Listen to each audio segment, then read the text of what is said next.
Hello Science Alliance, hello, I am Lara. This is Theory of Science. I stream free live lessons just into the internet. There's even free printouts if you want to use them. They are on my website. You can just download them for free, but you don't have to, they're optional. Everything is safe for watching on catch up. I will explain how you can pay me at the end. Don't pay me yet. You might hate this lessons. It might be the worst lesson ever. It's not, it's going to be brilliant. I'm really excited. Let's go. It's lesson 7 of the Oceans module, but you don't need to have seen the previous lessons.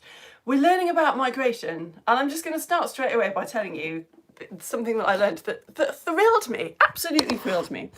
I asked you, which of these do you think are plankton? Jellyfish, baby crab, phytoplankton, a fish egg, violet sea snail, and zooplankton. Now, you might not even know what the word plankton means.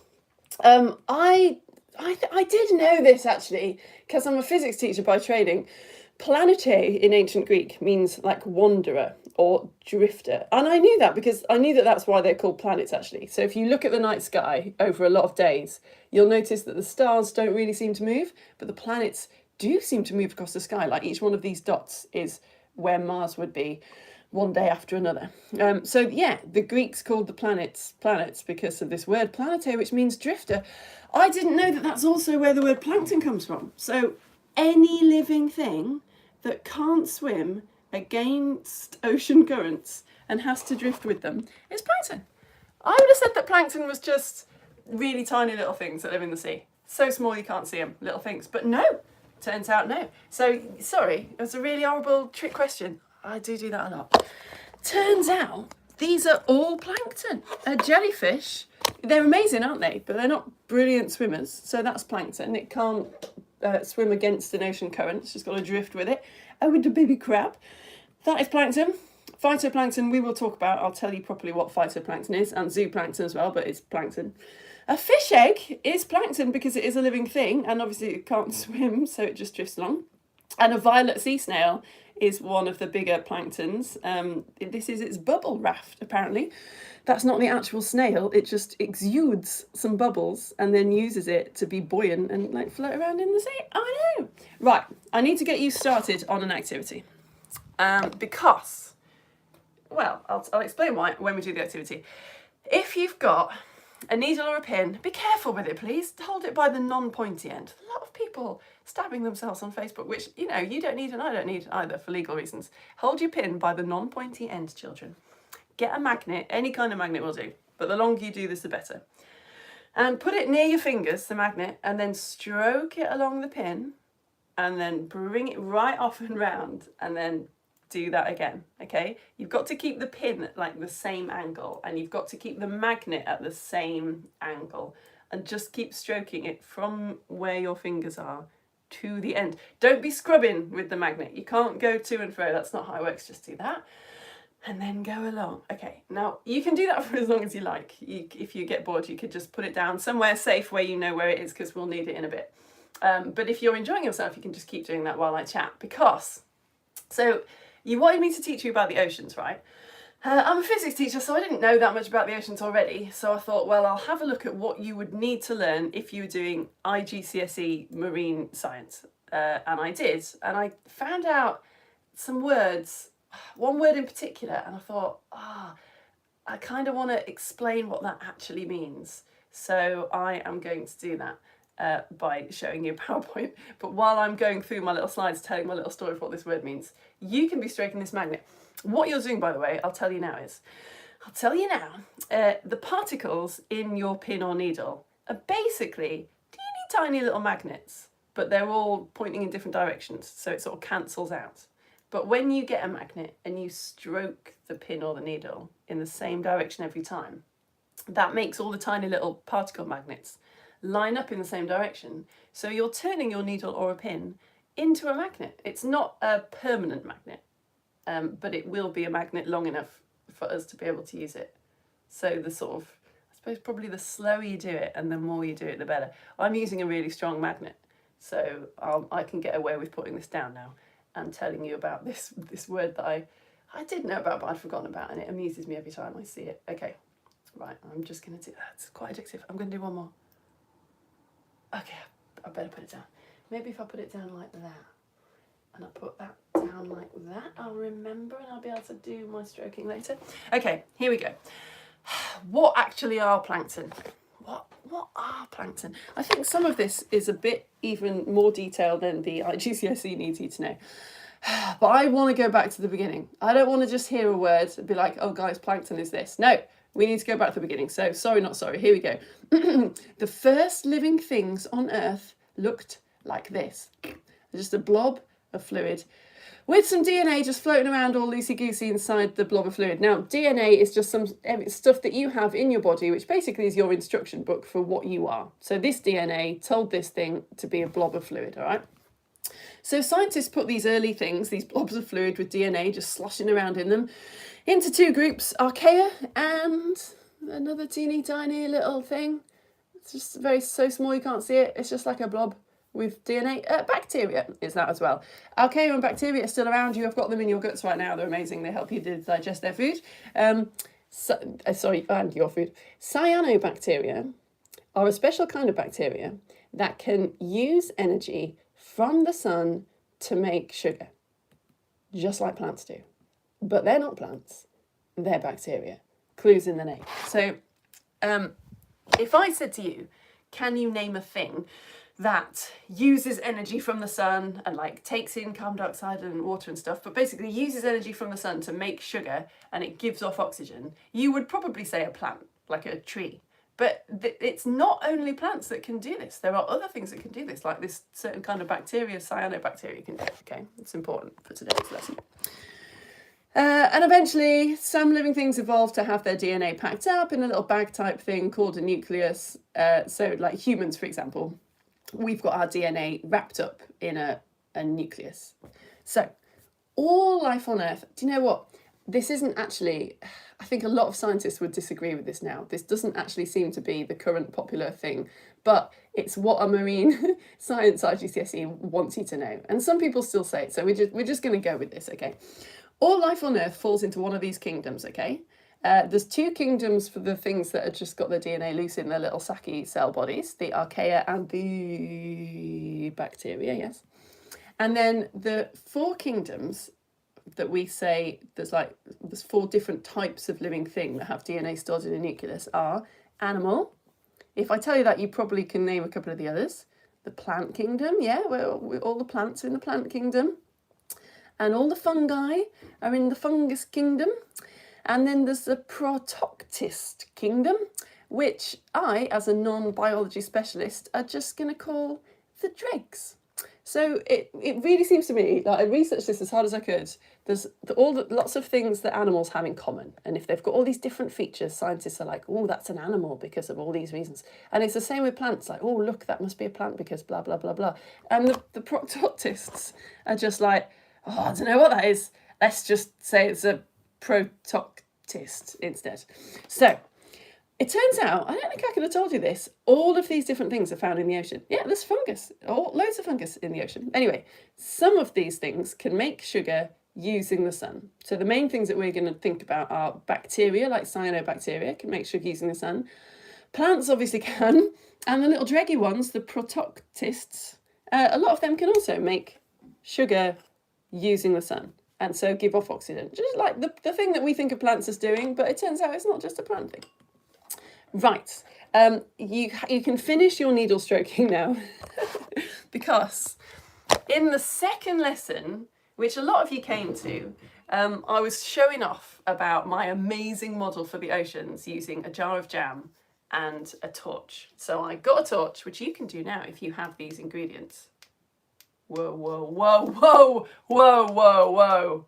Oh, looks like someone might have left their torch on overnight, which is why I get a rechargeable torch so that I'm not wasting too many videos. Okay, I'm just going to go and steal my husband's phone. Get a torch and shine it down into your chat. It's a good job this one's not been saved on YouTube forever, isn't it? Oh, wait. James!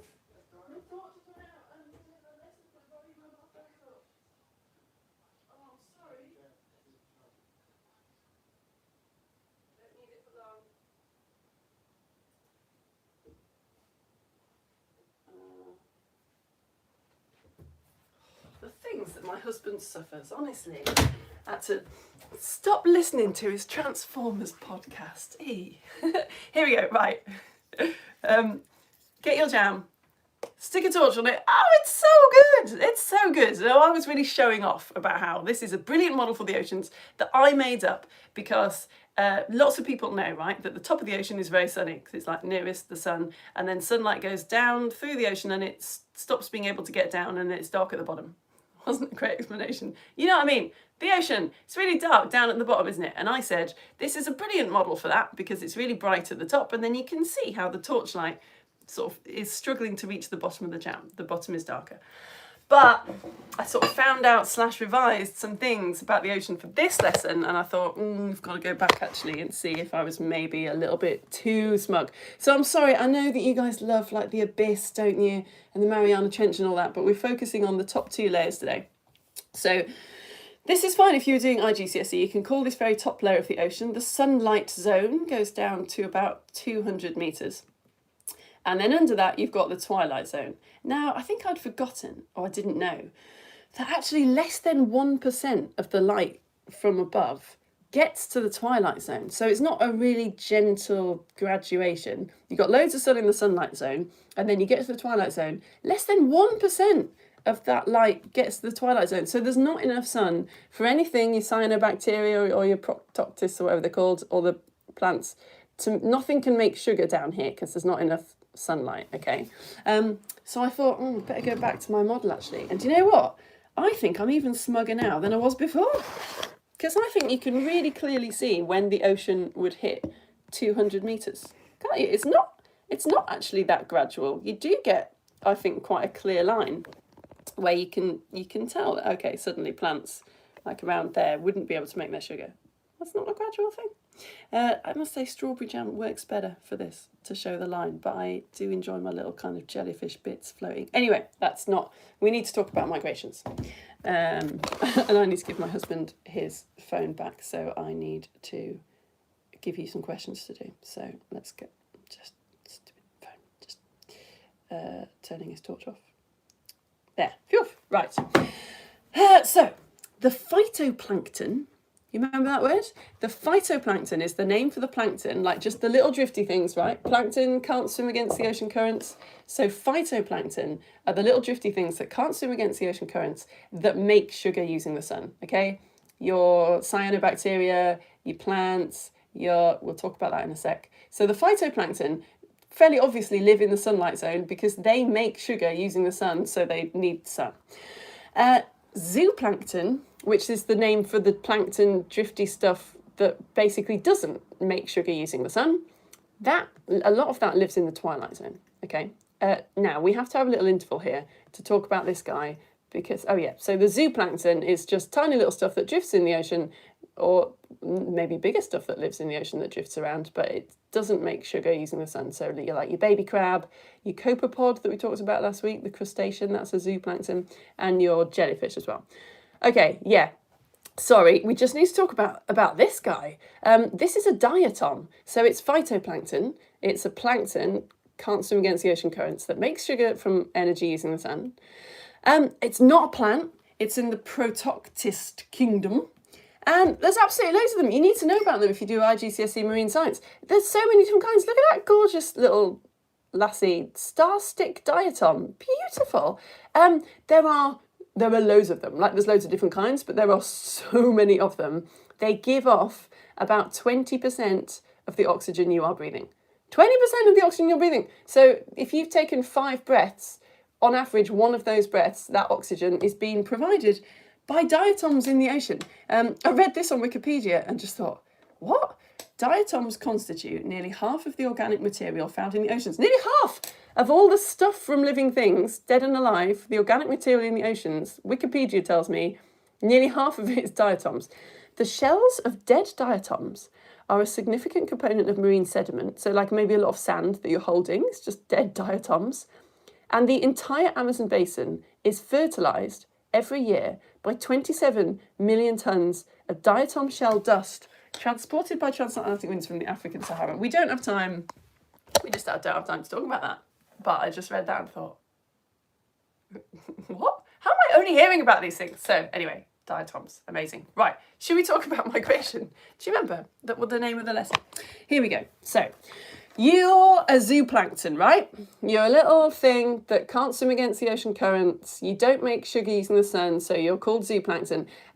You want to live in the twilight zone because there's less stuff down here that is going to eat you. So it's safer for you down there. But you've got a problem because your food, like phytoplankton, for example, is up here in the sunlight zone. What do you do?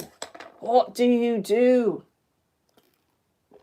If you know that migration means like mass movement of animals, then you've got a clue here. Yeah, what happens is the zooplankton waits until the sun goes down and it can detect that the sun has gone down. And then it rises up to the sunlight zone and eats its food when the things that are going to eat it are either asleep, they've gone away, or they just can't see it as well because it's dark. And then when the sun comes out, and the predators return, the zooplankton goes back down to the twilight zone again. Now this is massive. This happens every day in the oceans. They first detected it, I think, when we invented technology that would scan the oceans for like enemy submarines in World War II. And they were scanning for enemy submarines and noticed that the sea floor was just moving up and down. And eventually we found out it is just a phenomenal amount of living stuff moving up and down. It's a fascinating area of study actually, because I was researching it and I kept finding these news stories about, oh, we've just discovered this and we've just discovered this. For a long time we didn't really know an awful lot about it. We're starting to realise that it's not just a big mixture of stuff going up and down. They're actually in quite organised groups. They even, and you don't need to know this, in fact it would probably get you marks off at IGCSE, but scientists put zooplankton and phytoplankton, the one that makes sugar using energy from the sun, in a tank and like lit it correctly so it looked like the sun was going up and down. And the zooplankton did move up to get the phytoplankton, but also the phytoplankton moved to try and escape the zooplankton. So now we think that even these things that we sort of think of as like, you know, plants making sugar and giving off oxygen, even they do a little migration, or they might move down to get nutrients because the sun's up there and they need the sun, but the nutrients are down there. And then anyway, it's amazing. You should look into it. Right, I've got some questions for you now because I just did loads of talking, and yeah, I need to go and give husband back his phone. So that was so many words, so many biology words. I was thinking I just want you to have a little check how much you've understood. So I've got some descriptions of some of the things, and here are the things. The things are plankton, zooplankton, diatom, phytoplankton. And can you match the things to the descriptions? You can use the descriptions as many times as you like. It's not just like one for one. So if you think that 3 of these things can all make sugar using energy from the sun, just link 3 things up, that's fine. So your descriptions are, can all make sugar using energy from the sun. So if you've got the printout, you can just draw a line. Like if you think that plankton all makes sugar using energy from the sun, draw a line like that. If you haven't got the printout, you could just like write plankton and then A, B, C, or whatever. A baby crab is an example of this. A type of plankton that can't make sugar is that plankton, zooplankton, diatom, phytoplankton, or more than one. A living thing that can't swim against ocean currents, and an example of phytoplankton, which gives off 20% of the air you're breathing in. And then if that's too easy and you've done that, or if you're like, Lara, that was so many words and I was stroking a pin, I can't, what are you doing? Then you could just jump to this bit if you like. If you're done, can you rearrange these letters to make the names of 2 other creatures that do vertical uppy-downy migrations?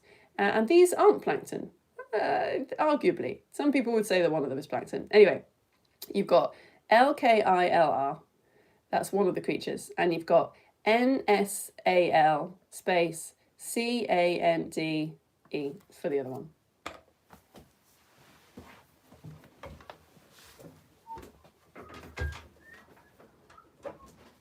Thank you.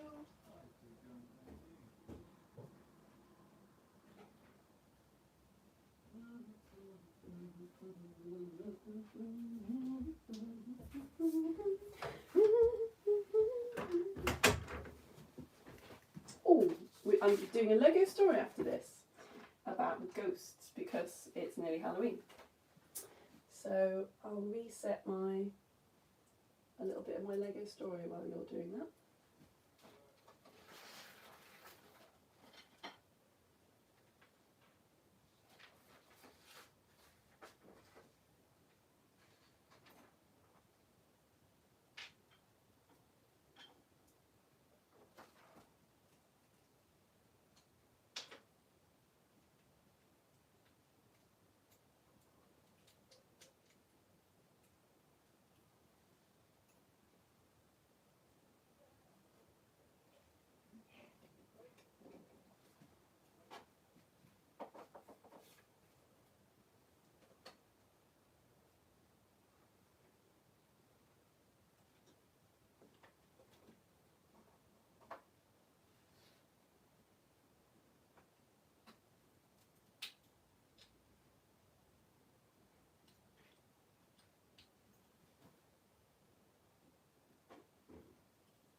How are you getting on?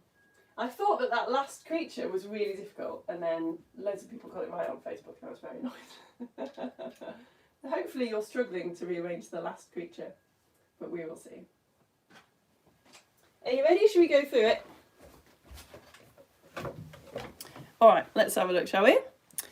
So, are we, yeah, is that alright? I haven't rushed you, have I? When I'm setting up Lego story time, I swear time just freezes and I have no idea how much time has gone by. I'll give you, it's probably better to give you more time. I'll give you like 10 more seconds, okay?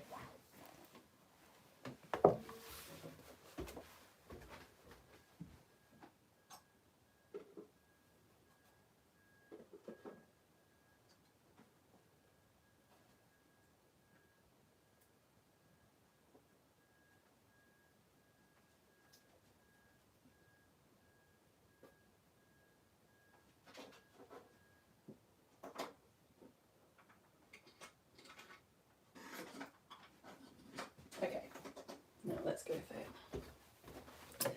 All right, so plankton, let's have a look. Well, plankton is, the definition of plankton really is a living thing that can't swim against the ocean currents. So that was plankton. It's not an example of phytoplankton because it is just plankton. It's not a type of plankton. A baby crab is an example of plankton though, isn't it? Yes, good. So those were the only two plankton ones. Phytoplankton is also a type of plankton, so that's a living thing that can't swim against the ocean currents. And sorry, I said phytoplankton, I meant zooplankton. Zooplankton is plankton. A baby crab is an example of zooplankton because a baby crab cannot make sugar using energy from the sun. What a planet that would be. And a zooplankton is the type of plankton that can't make sugar. Yeah. All right, your diatom. So your diatom is the one that's a phytoplankton that gives off 20% of the air that you breathe in. It's like sand has got loads of dead diatoms in it. So diatoms can make sugar using energy from the sun. They're like plants, except they're not plants, are they? They're proctists. So yes, they are plankton as well. And phytoplankton is plankton, and it's the type of plankton that can make sugar using energy from the sun. Whew! How did you get on with these last things? The first word that was mixed up was krill, but I'll start with the second word. So the second word was sand lance. Here's a sand lance. They're so cute. So I thought I'd better let you know it's not just zooplankton that can do incredible vertical migration. So a sand lance is a fish. It can swim against the ocean currents. But yeah, well, it goes a little bit further. I admire the sand lance's work. It goes up to feed at night time when it's safer, when predators can't see it very well. And then it goes right down to the bottom of the ocean and just snuggles into the sand down at the bottom. I guess it lances the sand, maybe that's why it's called that, like a lance is sort of like a sword, isn't it? Anyway, yeah, some of them hibernate basically in the sand at the bottom of the ocean all winter long and then come back up to the top. And krill, which leads us beautifully into the other type of migration we're talking about, the sidey type of migration. Some people would say that krill is a zooplankton. Krill are crustaceans, which we learned about last week. Some people say that they're too good at swimming, but their babies, krill larvae, is definitely zooplankton. I don't know why this biologist put one on its finger, but I'm glad they did because it's a copyright-free image. So, there are about 86 different species of krill. It's not just one thing, but 5 species of krill live in the Arctic Ocean, and this is very important for the animals that we're about to talk about. So there's so many krill, guys. There's so many krill in the Arctic Ocean. Now, I tried to look at why. I asked the internet, why are there so many krill in the Arctic Ocean? And, oh, by the way, we can start setting up our activity now. So if you've got your pin or your needle and you're happy with how many times you've stroked it, what you need to do is to get the needle floating in a bowl of water. So the best way to do this, some member of the Science Alliance told me this, I can't remember who, it was years ago, but the best way to do this is to get a leaf, like, I suppose it's got to be quite a big leaf, maybe a blade of grass would do, I don't know. Put the leaf in the bowl and then try and balance the needle on top of the leaf. So if that's difficult, sorry, then you could do that now while I'm chatting, okay? You've got ages. We'll do the activity at the end of me chatting about this bit, so don't worry, don't panic. If you're like, it's just not floating, you've got plenty of time. So, yeah, there's loads of krill in the Arctic Ocean. This is very important for humpback whales because humpback whales love to eat krill. But I was like, it's theatre of science. I can't just go, there's loads of krill at the Arctic Ocean. Why? Internet. Why is there so much krill at the Arctic Ocean? And the internet said, it's because one of the reasons is krill like to have water that it's sort of deep water that is not very acidic, which is a very stable temperature for having their babies. But also because there's loads of phytoplankton in the Arctic Ocean, and phytoplankton are one of the things that krill eats. I was like, okay, cool. Internet, why is there so much phytoplankton in the Arctic Ocean? Oh, that's because there are loads of nutrients in the Arctic Ocean, which the phytoplankton uses. I was like, why are there so many nutrients in the Arctic Ocean? And then I found out about upwelling, which you also have to know about if you do GCSE, and it's too complicated for us to talk about. It's basically, upwelling is like very cold water from the bottom where there are absolutely loads of nutrients coming up to the surface of the ocean. So there you go. Hopefully that's deep enough for you. I've theatre of scienced it. It's upwelling nutrients coming up with loads of cold water from the bottom of the ocean. Those nutrients feed the phytoplankton, and those phytoplankton feed the krill, and then humpback whales are like, I heard there's some tasty treats up in the Arctic Ocean. And humpback whales go to the North, the Arctic Ocean. I mean, they go all over the place, but we'll talk about this. They go to eat all the krill in the summer. You want to see a picture of a humpback whale? Of course you do. Look at that. What an incredible thing. Lots of people telling me that they had actually seen whales in places like Iceland, which doesn't surprise me, and we'll talk about why in a bit. On Facebook, I didn't show them this photo. Look at this. The caption of this photo on Wikimedia Commons said that this whale had just been set free from some fishing nets. It had been tangled up in some fishing gear, and they'd set it free, and so it did this loads of times, I guess like to celebrate or just make sure that it was free. Anyway, humpback whales make some of the longest migrations on Earth, sidey migrations we're talking about now, and their poo contains loads of nutrients which fertilise, look, the phytoplankton, it's the circle of life. So yeah, whales, they go up in the summer, eat all the krill that is in the Arctic Ocean. But whales are mammals, right? Like us, they like to keep warm. The Arctic Ocean is not a great place for humpback whales to have their babies. So what happens is in the winter, they move down. They've got all those lovely nutrients in their body from the krill. They can move down more to the kind of equator and have their calves where it's warmer. And then when their calves are sort of stronger, then they all swim back up and get the krill again. All right, moving on to the bluefin tuna. I'm just going to show, I know the writing's backwards, sorry, but the bluefin tuna are so big. They're like the size of cars. They're phenomenally enormous. And what, I didn't know this about the bluefin tuna. It's got quite an unusual thing going on for a fish, a very unusual thing. It can sort of control its body temperature. So most fish, if the water's cold, they are cold. If the water's warm, they are warm, and they've adapted to sort of one of these environments. Bluefin tuna can kind of control their temperature, which means they can do really big long migrations that other fish can't do to get to places where there's loads of food. So they are born near Japan, and then they swim over to Mexico way, where there's loads of food for them. And they live there for about 7 years. It's like a sort of big gap year type thing. They grow up near Mexico, and then they go back across the ocean to Japan, where conditions are good for them to have babies, which it turns out is why it's not a good idea to eat bluefin tuna, because it's quite bad if American fisher people catch the tuna, because if they get caught near Mexico, they haven't had time to like go home and have their babies. So it's bad for the populations. And finally, should we do the activity now? Should we do that now? Let's finish with the leatherback turtle. I'm on a roll. The last animal that does its sidey migrations that we're going to talk about is a leatherback turtle. What a beauty. So this is just the biggest turtle. It's the oldest type of turtle, and it's the turtle that makes the most incredible migration. It's the reptile that makes the longest migration. Turtles are really famous for going back to the same beach where they were born to have their babies, little turtle babies. So yeah, they're born on a beach, they do a big migration to get food, and then they come back to the beach where they were born. How do they do that? Well, one of the things that all these animals do is they can detect Earth's magnetic field. So watch very carefully what happens now if I put my needle into this boil of water on top of the leaf. And maybe you've seen this too if you've done that already. Whoa! It just moves straight away. What's going on there? It just moves. You can give it a little poke and it moves back again. Give it a big poke. It moves back again. All right, so people in the Science Alliance, regulars of Theatre of Science, are absolutely sick of me banging on about this. But guys, it's amazing. If you get two magnets here, I know that you know this happens, but if you get two magnets and you hold them near each other, you start to feel a force, right? You feel a push or a pull, like I'm really trying to push those magnets together. And I can't quite get them to touch. How do the magnets know that each other are there? How do they know? There's nothing, it's like the air passing a message in between. No, what's happening is magnets are surrounded by an invisible force field. It sounds like Star Wars-y, but they've got a force field around them. And when they get close enough, they experience these force fields. And you can too. You can feel like the force fields pushing against each other. So cool. So Earth is one enormous magnet.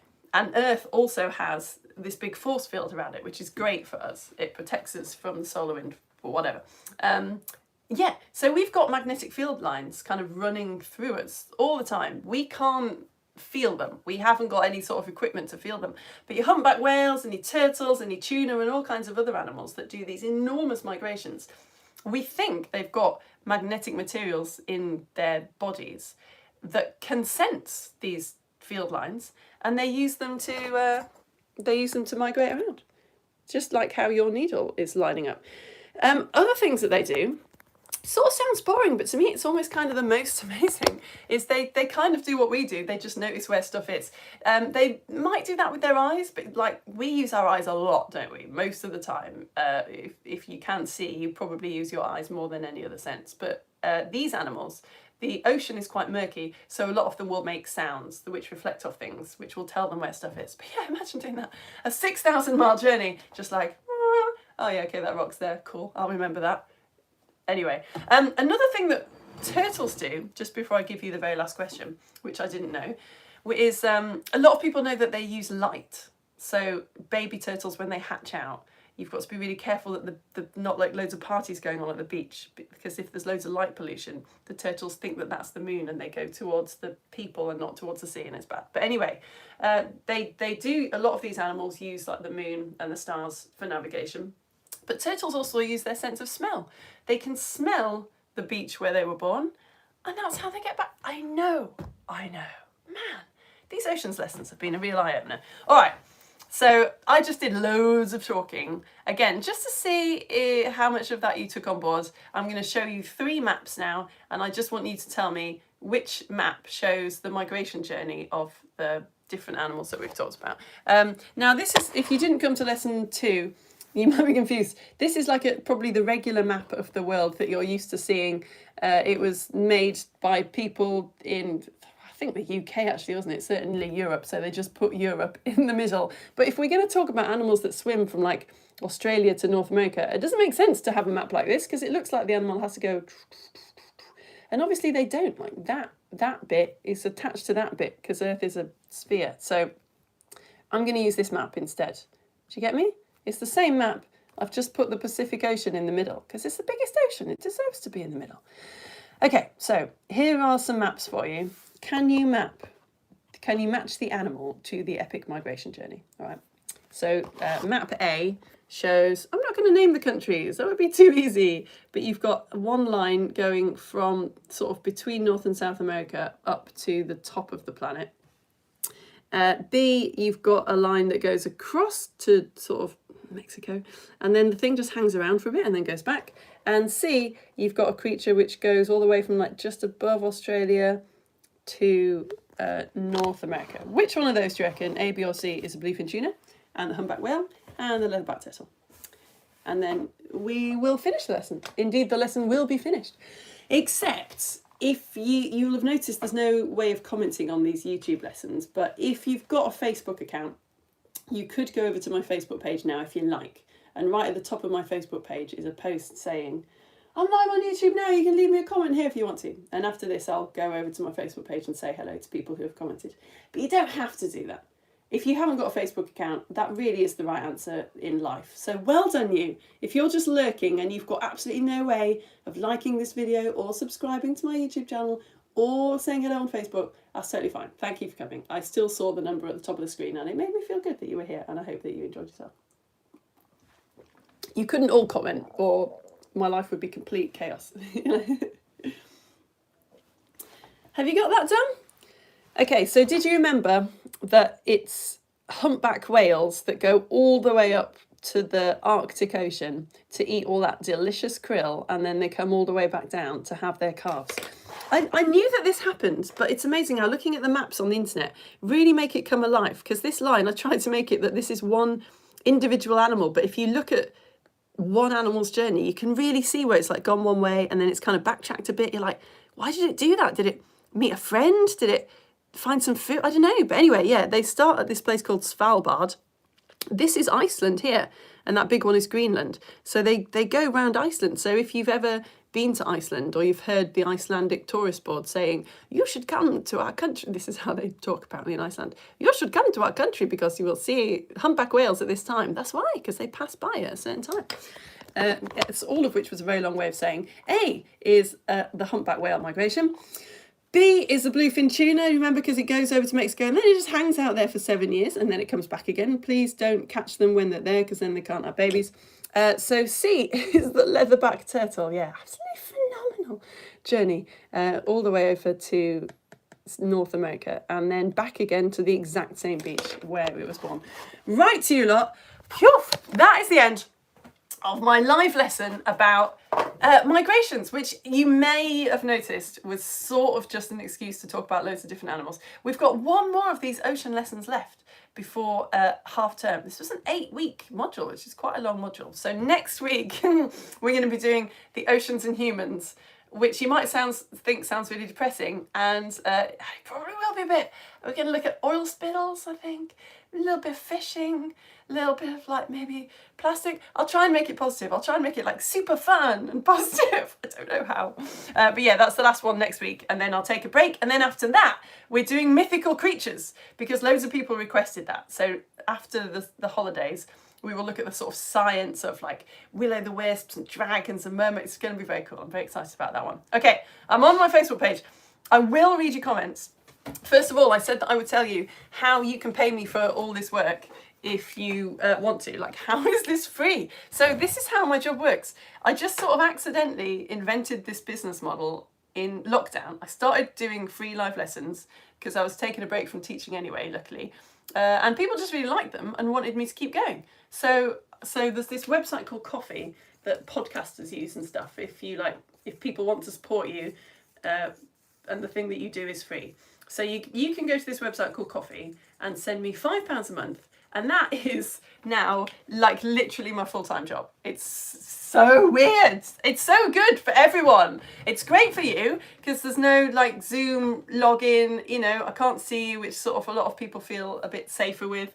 Yeah, everything's free. The printouts are free from my website if you want them. All the lessons are free. Everything's safe for free on my website for watching on catch up. And I just say, oh, can you pay me if you can? And you do. Who would have thought that you would? But you do. So if you're on my YouTube channel at the moment, you can go to the About section. Or if you're on my Facebook page, you can get the sign up button on the top. Or if you go to my website, hopefully, like my entire website should just be peppered with, pay me here, please, sign up here. Because this is now, like, I don't teach in a school anymore. I don't do any one-to-one tuition. I don't do any Zoom lessons. It's just, if you're watching, you are my student. So thank you. Thank you for being my student. And thank you, adults, for paying me. So I write Theatre of Science magazine. I do write it. I'm currently writing it, but it takes ages to write because I'm a perfectionist and I really like writing it. It takes so long and I do it alongside all of the planning and the teaching. But if you sign up to support me, you're on the list to get Theatre of Science magazine when it comes out, the new one. It's the only thing my supporters get that not everybody else get, because obviously it costs me to like print it and post it. But if you sign up now, I will send you a past issue or 2 or 3 to sort of tide you over. So if you sign up now, you get the mould issue, which has got a free home compostable plastic bag with it. So you build this little tray, you put some food in, you put it in the compostable plastic bag, you hopefully watch some mould growing and identify the mould, and then you can compost it at home. There's a lot of compostable things out there that it turns out you can't compost at home, which really annoyed me. So I paid a bit more for the home compostable one. It's got a beautiful comic. It's called Choose Your Own Adventure, which highly amuses me still. I wrote it ages ago. It's got so much information in it, and I'm really proud of it. And if you sign up with £6 a month, which most of you do, you amazing people, you get the past issue on Time as well, which comes with a sundial and another beautiful comic and activities you can do about like Einstein's theory of relativity and information about time zones and all that stuff. You can sign up with £9 a month if you like. Oh, and I also send everyone some rainbow glasses because they're really cool. They make you see rainbows. So if you do sign up, can you email me, or my husband actually, because he does this now, to say how many children you've got in your family so that I can send you as many rainbow glasses as you need so that people aren't arguing over rainbow glasses, because that would be terrible. All right, woo, let's go. Bella, let's do this. Mum almost wore the black version of your jumper today. Hashtag almost kind of twinning, but she didn't. Laughing face. Hashtag pointless comment. There's a black version of this jumper. What? I need the black version of this jumper in my life. I don't wear bright colours. You know this about me. Maybe you don't actually, because I really try and wear bright colours. Literally everything in my wardrobe is black or dark blue or green, apart from the things that I wear for theatre science. So there you go. It wasn't a pointless comment. We got loads of mileage out of that, Bella's mum. All right, Edmund. Our homemade jam was too thick for the light to shine through. Yeah, I know, right? Homemade jam. I should have said. Elderberry jam is so delicious, but it just doesn't work for this activity. So Edmund did the activity with his glitter jar. Why not? Instead, and he can see the different layers in it, containing a mixture of water, glue, glitter, and purple food dye. That is a beautiful thing. Oh, morning, Deacon and Arla. Loving your jumper. Thank you. Where is it from, please? It's from a charity shop. It's from Primark originally, but I got it from a charity shop because that's where I get all my clothes. Oh yeah. The only picture I could find of bluefin tuna with a human in it, I shouldn't be showing you. I probably can't find it. There was a picture that really showed beautifully how big bluefin tuna were, but it's a bluefin tuna that's been caught in a net, or there's like pictures of people holding bluefin tuna, and I thought they were a bit sad, so I thought, oh yeah, shall I show you it? Maybe maybe this tuna's been rescued, but maybe not, I don't know. If you don't want to see it, look away now, okay? But here is a picture of a bluefin tuna next to a human, okay? So I'm showing you now, don't look if you don't want to see. It's trapped in a net, it's sad. Okay, are you looking away? Here we go. There it is, that's the size of a tuna next to a person. Right, moving on. Okay, it's gone. If you don't want to see the sad picture, it's not there anymore. Right, Deacon and Arla, thank you for that. Levi and Ezekiel say hi and can't help but sing the ocean song. Oh yeah, every time they see the map. Yeah, oh no, you got the ocean song in my head. Oh, thanks guys, actually. I had my child's song about bum cheeks in my head, so that's good. Hello from Caitlin. Oh, our experiment didn't work. Now, why not? Your brother made it work. Yay! Thank you, Caitlin's brother. Thank you. Maybe he's gone now. Anyway, well done. Thank you. That's good. Good teamwork. Hello, Sophie, Emily, Katie, and Hannah. They got a bit distracted with the experiment and made their needle leaf into a tiny boat they could move around. Amazing. Oh, yeah. Oh, thank you. That's actually a really good point. Yeah, if you've got a magnet, then you totally can move your... I've got a really strong magnet, actually, so it works really well. You totally can move your little boat around. Yeah, so your magnet sort of trumps Earth's magnetic field. That's good, isn't it? Now I'm getting distracted. What have you done, you lot? But if I move the magnet away, it soon lines up again. Okay, anyway, right, sorry. I've got to go soon. I know I always say this, but I do have to go soon because I've got to set up the Lego story about ghosts. Hello, Toby. How are you? Hello. Hello, Imogen and Ophelia. Hello. How long have you been coming now? All right, Ellen. Hello, Hannah and Freya. Hello. A lot of Science Lines regulars here. Well, actually, a lot of you have just become regulars, which is super lovely. This lesson was great, and also Hannah is very excited for mythical creatures. Oh, I would love to learn more about Chinese dragons. All right. Chinese dragons. I was going to write chin dragons for short, but I think that'll confuse me later. Chinese dragons, okay, it's on the list, Hannah. Hello, Arthur, all right, you. Hello, Tamara. Hello, Tamara. Hello, Arthur. Oh, yeah, Hannah, loving my jumper as well. Oh, thanks. I only ever wear this for the IGCSE physics ones, actually, for when we do about rainbows. All right, Ella, hello. Hello, Daisy. Hello, Abbott. Please also give a shout out to Tilly and Wilf, who will watch on catch up. No, Tilly and Wilf. Hi, Tilly and Will. Hello. Well done for getting through all these comments. These comments must be so boring if you're watching on catch up. I'm really sorry. Dexy, what are you saying? Wait, Facebook's been weird. My favourite magazine so far. No way. Mould is your favourite magazine so far? Blimey. That's cool. Yeah, maybe. Yeah. Hello, Willow and Darcy. I was really pleased with the free gift from the Mould magazine because it's very small and light, so it's easy to post, but it was actually sort of quite expensive and it's hard to find home compostable plastic things.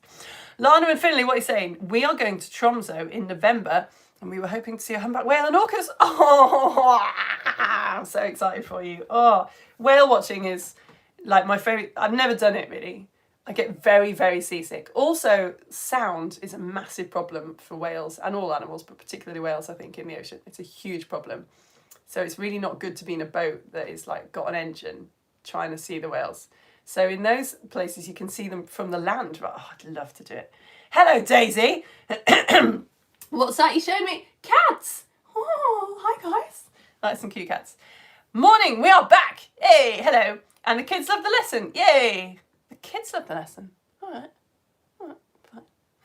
fine. Who knew leatherback turtles did such big migrations and can smell the beach? I know, I had no idea they could smell the beach. Theo and Alfie. Hello, Theo and Alfie. I'm glad that you enjoyed the lesson. Just turn to Sarah and be like that for me. Thanks. It's Joel. I was making finger cookies whilst watching your lesson. Joel! Like instantly I want cookies now. Oh, I see. Oh, I thought that was like some sort of nickname for just cookies that were long. No. Of course, it's nearly Halloween. No. Do you know what? From a distance, I was like, finger, shortbread, chocolate. I'm having a strong reaction to these, Joel. I've never said this before, ever, but I don't think I can eat those cookies. Look at these. How do we feel about these? My brain knows that it's just cookie dough with a beautiful, and it's not chocolate, is it? Is that an almond? That's clever. I know that it's just cookie dough and almond. I know it's going to be delicious, but still a deep bit buried in my brain, the bit of my brain that evolved a long, long time ago is going, hey, Jancy, hello. We bought a new baby budgie on Saturday. You already had the green one, Bucky, great name. And you called the blue one Blaze. Interesting. Okay. Look at these guys. All right. Nice. There they are. Bucky and Blaze, the budgies. I see what you did there. I suddenly see what you did there. Nice. All right, moving on. Let's see. Oh, yeah, hello, Magnus. Hello. Magnus, you're Scottish, aren't you? Every time I see your name, my brain starts screaming, don't do the accent. Don't do the accent! Don't do it. I wouldn't do the accent. I'm very famous in my family for having a really terrible Scottish accent. Like, so bad. So bad. Like, embarrassing for everyone. And the more they don't like it, the more I do it. Hello, Robin and Kerwin the Cyclops. Hissy is having a day off. Ah, I didn't know that Hissy was like an emotional support snake and needed like some rest times. I'm glad that Hissy's having a rest. Wow, look at that Cyclops. That's very cool. That's very nice. I like how focused that Cyclops is on my lesson. Thanks, Robin. Hope you're feeling better today. All right, Violet. Hello. Hello, Bella. Super excited for the lesson, but sad this module is almost over. Oh, no, you're so oceans, aren't you? You practically live in the ocean. I mean, maybe you do. We've never met. You might live in the ocean. I've had a cold for the past week, but now it's almost over. Yay! Oh, that's good. Hello, Isabel and Thomas, now in Future Ventura. Nice. Hello, Sasha and Amelie. All right, you two. Hello, Daisy. Excellent. Yes, that's all the right answers, isn't it? Splendid. Hello, Aurelia. All right, you. Oh, hello, Toby. What? Is that a different ocean model I see? Nice. Loving your work. Hello, Kai. All right, Dexy. Hello, Matilda and Elwood. Hello. Hello, Lily and Max. Sorry for not being live. Sebastian and Humphrey. Not live because we are in the Rydale Folk Museum today. Love Sebastian and Humphrey. Nice. I feel like I should have made a big sign saying, Sebastian and Humphrey, this is the bit where I mention you, so that you could just kind of scroll through. I'm really sorry if you had to scroll all this way to get to that. Sebastian and Humphrey. Hiya. Hello. I have met you in real life, haven't I? So, you know, there's that. Like, maybe you don't need me to say hi to you. But anyway, hiya. See you in the future. My future. Facebook turned our photo around, but we think it's an excellent model. Oh, you did use homemade jam, and you've made it work with green gauge jam. Nice. Tamara, I've seen a baby sea turtle with the WWF. Oh, and held an hour-old green sea turtle. That's ridiculously amazing. Willow and Darcy, is that your jam? That is gorgeous. You've got a really, really clear line. Hello, Ernie. Tamara, you lost your rainbow glasses. Ugh, I know. Yeah. They are quite losable. If you ever have lost them and you want to message me, if you've supported for a while, just message me and I'll send you some more. I have a yellow budgie. His name is Sunset. Oh, that's nice. Conjures up a nice mental image of budgies of the colours.